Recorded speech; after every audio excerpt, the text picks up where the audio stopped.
Greetings, comrades.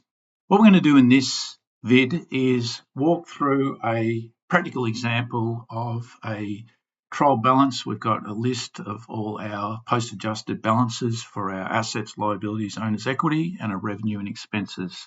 So from that, we're going to construct a classified income statement. I'm going to walk you through how to complete this. These balances are listed in alphabetical order, so we're just going to work our way down the list.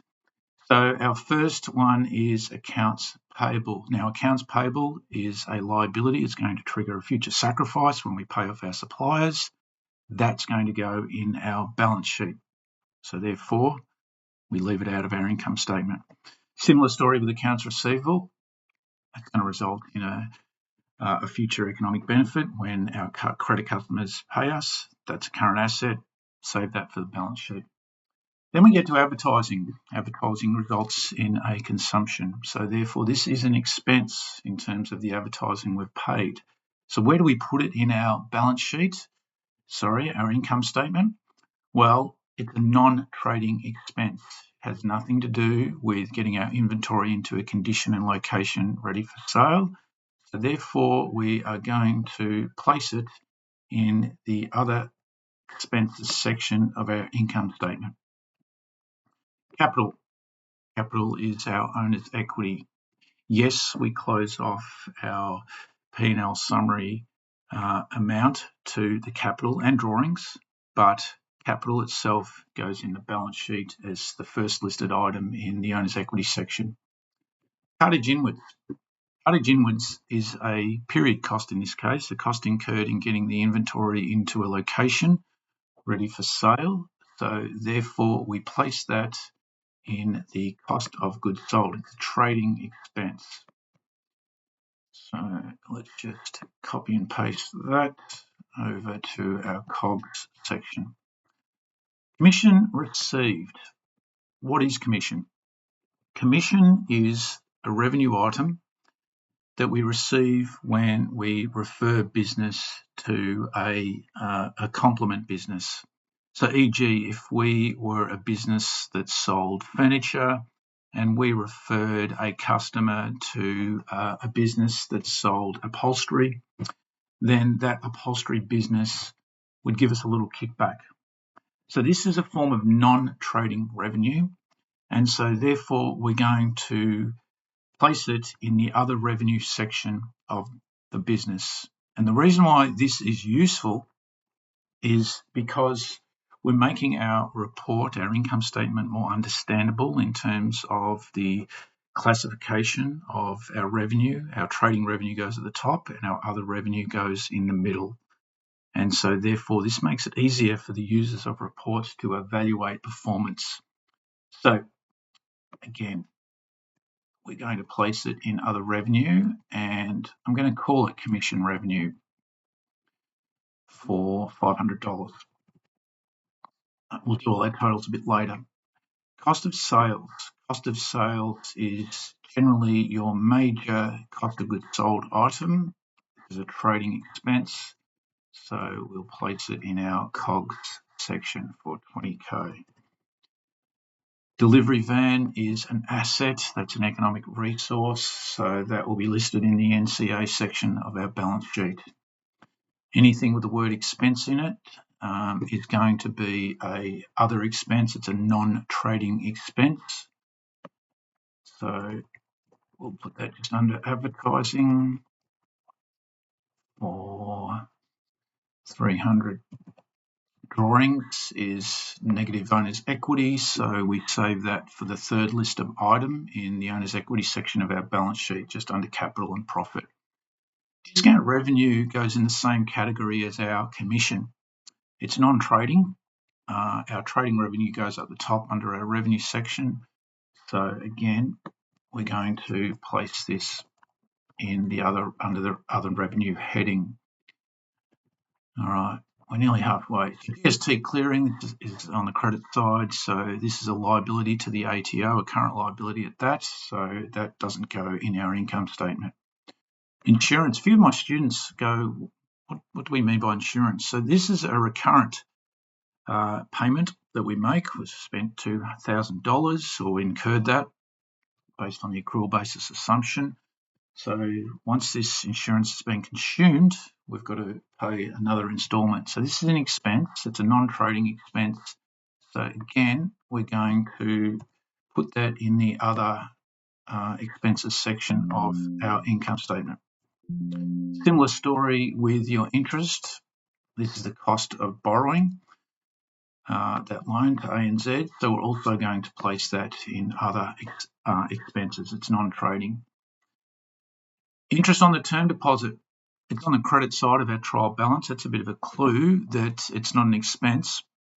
So a term deposit is when we invest some surplus cash into a bank for a fixed term, 3 months, 6 months, a year. We get a slightly superior interest rate to the savings account.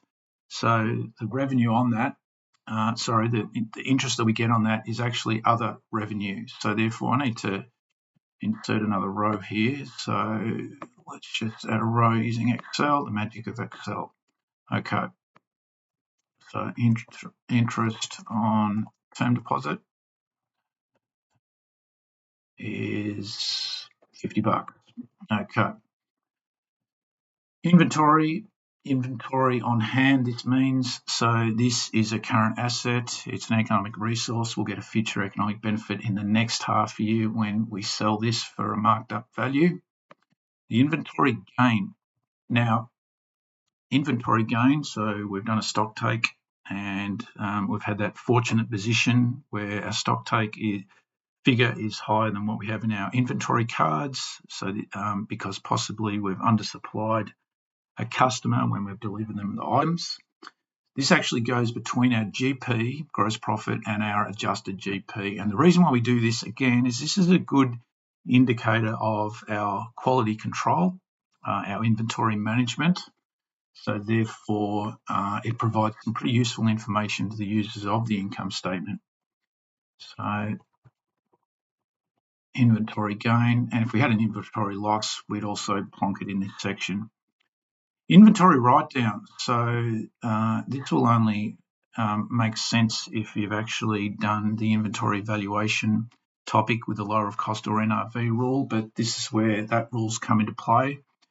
We've written down some inventory and it's going to be sold for an NRV that's lower than cost. So again, we're going to plonk this between our GP and adjusted GP to provide some useful information to the user of reports. The loan, a bit different to the interest on the loan, this represents the principal remaining. The interest is the cost of the loan, that's an expense, there's a consumption there. But the loan itself is a mixture of a current and non-current liability depending on our repayment schedule. Similar with mortgage. Mortgage is the amount we owe on a premises. So therefore that is also a liability to the bank who actually funded the purchase of that property. The premises itself, premises is a building. This is a non-current asset, an economic resource that will provide a future benefit for multiple periods. Sales. Well, sales is our revenue, our standard revenue, our trading revenue. So that's generally that is always going to be the first figure that you have in your income statement. Okay. Term deposit. Term deposit, the interest we receive is revenue, but the term deposit itself is an asset because eventually the term will expire and we can either reinvest those funds or we can cash out. And so it's going to trigger a future economic benefit. And then we've got wages. Wages is a non-trading expense, so that will go in our other expenses, and that's it. So now let's do some totaling up using the magic of Excel to work out our performance. Okay, so first of all, I need to total up these two COGS items, so that will be 20,900. And to work out our GP, we just go our trading revenue minus our total COGS. I'm going to bold that because that's going to be a key figure.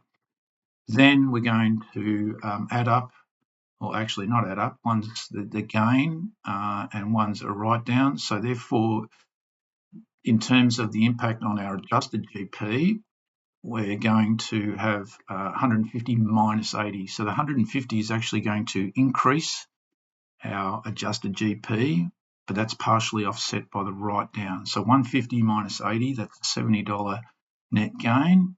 So our adjusted GP will be our gross profit plus that $70 differential. I'm going to bold that one too. All right, so then I'm going to add up our total other revenue items. So let's just use the sum for this, even though we could probably do it in our head. And I'm just going to leave that there. We'll factor that into our net profit a bit later. And then we add up our non-trading expenses. And let's now work out our net profit. So our net profit will be our adjusted GP. And then we're going to add those three other revenue items. And then we're going to subtract our non-trading expenses. So we end up with a net profit of 7,820.